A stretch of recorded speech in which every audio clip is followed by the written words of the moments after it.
Tu dia lampu Sun Wukong. Body full alloy, bateri boleh tahan 5 jam. Ada digital display battery indicator, boleh jadi power bank. Yang ini boleh zoom 400 ke 500 meter. Kenapa panggil Wukong? Sebab dekat kotak dia memang tulis lampu suluh Sun Wukong.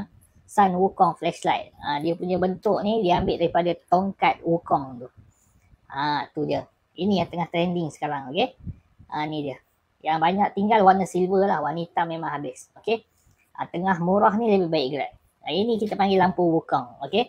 Memang cantik lampu ni daripada Nova Light, okey.